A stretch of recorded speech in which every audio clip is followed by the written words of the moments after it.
And turn the hands as we pull. Down slowly. Perfect. We're going for 10, 12, that's 2. 3, 4. Excellent, 5. So what we're doing here is a rowing exercise, suspended with the TRX. And the advantage here is that our whole body is working as one, specifically the core, as we work our pulling muscle groups.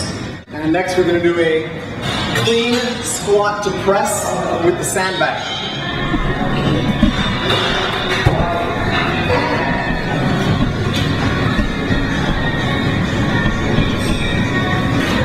Clean, squat, and press. This is a power-based movement. Don't forget that squat area. Yeah.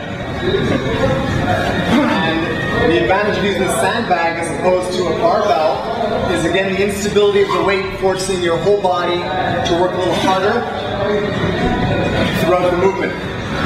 This is a great full body exercise. And next we've got our kettlebell. We're going to do some alternating swings. This again is a full body movement. Focus on power endurance. Here we go. I'm in a one arm swing to alternate. Alternating one arm swing. So momentum based exercise. The main driving force here is the legs and hips.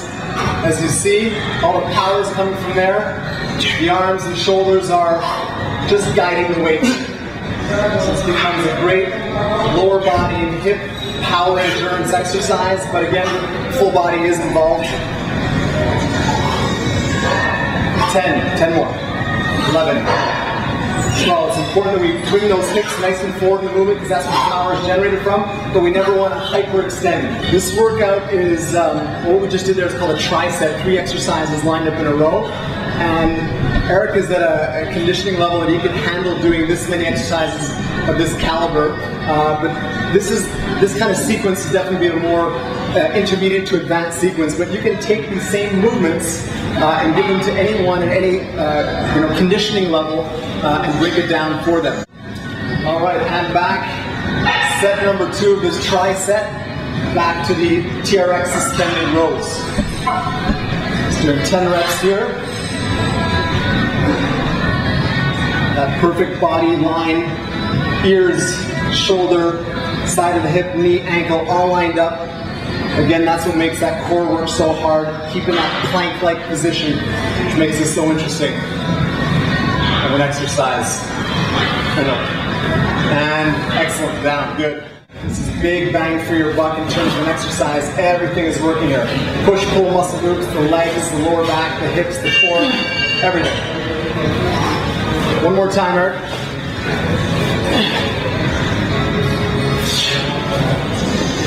Super, and we'll drop that down. So again, momentum-based movement. So it has that power element. But what's so interesting about kettlebell work is that it works power endurance. So we're doing high reps, full body, and power endurance is a modality of training which is very hard to acquire, to train, to get, especially for an athlete and for the individual. And this is a great way to tap into that. People always ask, why do we use a kettlebell as opposed to a dumbbell or a barbell?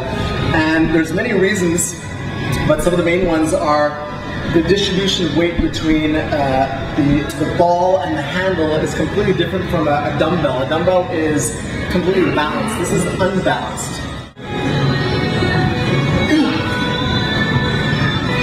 You see there's no overarching of the back, there's no detriment or danger to the lower back here at all when this is done properly and taught properly with someone who is in the right condition to do it. That's key. So you want to keep your arms straight in this exercise. That will make that core do that much more work. As you can see, Eric's getting fatigued a little soon, faster now because of all the work we've done, and that would be his last, maybe his last rep. Yeah, I think so. Good. This is an exercise which you could also do with a bench. Put your back foot up on a bench to make it easier.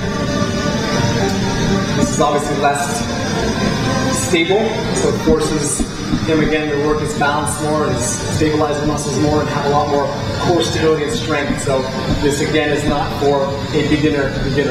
But always make sure your front foot is pointed straight ahead when you do any squatting or lunging, split squatting exercises. Eric is using a 16-kilogram kettlebell.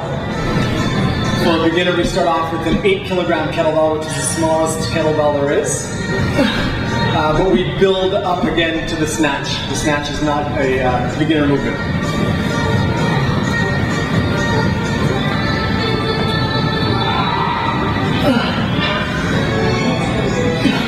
As opposed to traditional weights, because kettlebell work is momentum-based, the weights need to be heavier. So below 8 kilograms, it doesn't work.